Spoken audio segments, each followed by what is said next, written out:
Hello YouTube and welcome to my Redcat Gen 8 pack build series. I've chosen to take the pack kit, do some very simple modifications to it, almost none, made it with a scale hard body, and then take it and try to be competitive in class 2. In order to do that, you want to try to have the highest number of scale points as you can when entering a Sorrca style competition.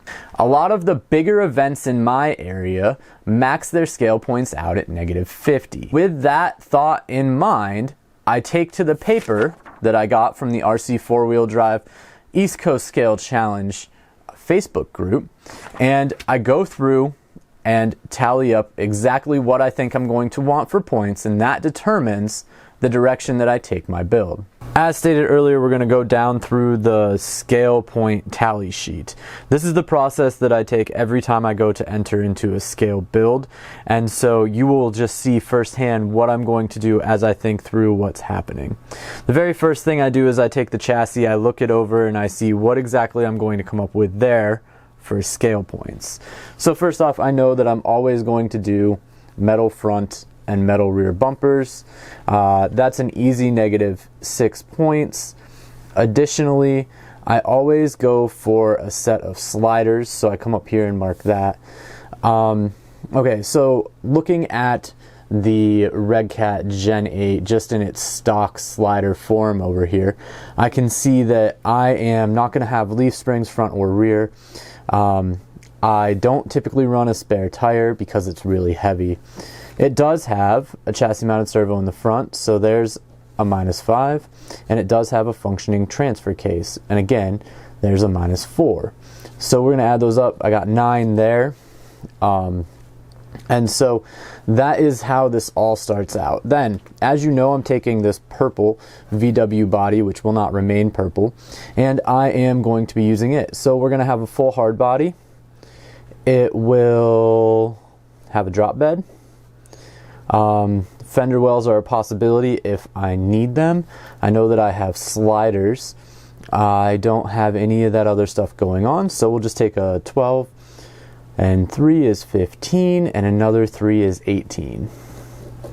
So currently I have -18 here, -9 here, and a -6 over here. So my goal is to get to a grand total of -50 scale points, which means that I need to make sure that I build in accordance with getting to that number.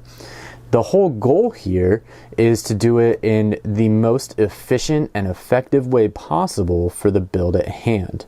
So I begin then to look at what's next.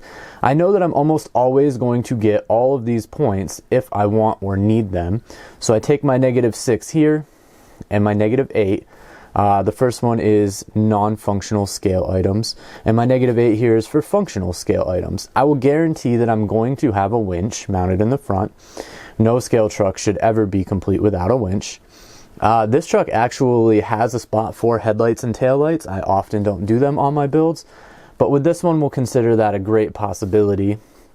I always have a pole pow, and then I kind of go from there. So that's already 4, 5. I just have to come up with a few other scale points there. So then I go back and I see what exactly is left that I have to add in. So I take my 18, my 6, my 9, my 6, and my 8, and I do some math, and I come up with, after I jump to my trusty calculator because that's just how I like to do things. So I'll do 18 plus 6 plus 9 plus 6 plus 8 equals 47. So I really don't even need that many more. Unless that's wrong, that feels really wrong. Let's try it one more time. 18 plus 6 plus 9 plus 6 plus 8 equals 47. So I've got to come up with 3 additional scale points, which means that more than likely I'm not even going to need to have an interior, which makes my build so much easier.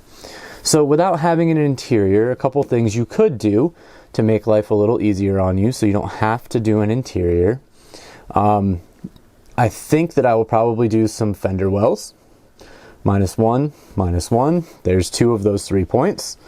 And then lastly, I will either do a roof rack or I will do maybe, what's over here? Well, with my bed, I might do like a roll bar or headache rack. That's 2. So I haven't made up my mind fully, but that's kind of the thought process as to how all of this works out. So when I first am building my truck, I go through, I pick what I want to have on all pieces of the truck, and then I build accordingly to that. That's how I kind of lay it all out and make it all work. Welcome back from doing the scale points tally, and I just want to briefly talk about my thought process as to what's going on here. I know you saw it on the paper, but again, kind of a little breakdown. In case you didn't catch it, I'm going to have a drop bed, which means that this bus is no longer going to be a bus, it's going to be a truck. Additionally, we'll have a whole episode on talking about body modifications and my thought process there, but one of the nice things about doing a hard body is that you get those -12 points, which are huge in coming up to the total number of -50. I chose -50 because that's what East Coast Scale Challenge runs for Class 2, and a lot of other bigger events in my region run that as the scale points cap as well. Most trucks from the factory come in probably the 20 to 25 point range as far as scale points go. That means that if you're intelligent about how you upgrade and improve things for a competition style mindset, then you can absolutely gain some advantages in just doing a few little add-on, bolt-on type accessories. My goal here is to take this chassis, made it with that body, and get it to perform better than it would have out of the box, just based on some simple weight distribution and bumper design, slider design, so on and so forth. There's nothing too complex here. All it is taking the rules of scale points and using them in my advantage. You see, a scale competition is more than just the driving. It is a scale chess match between driving, building, and whether or not you can keep your cool while you're on the course and manage your emotions. If you like what you've seen so far, make sure you hit that subscribe button and you hit that alert bell. Post up some comments down below. Give me suggestions, give me advice. Let me know what you think, because this is definitely not a build that is set in stone, but I do have a really interesting vision of what I think is going to take place, and I want to see what you guys think as well. So thank you for tuning in, and I'll catch you guys all on the next episode of the Build Log. Thank you very much.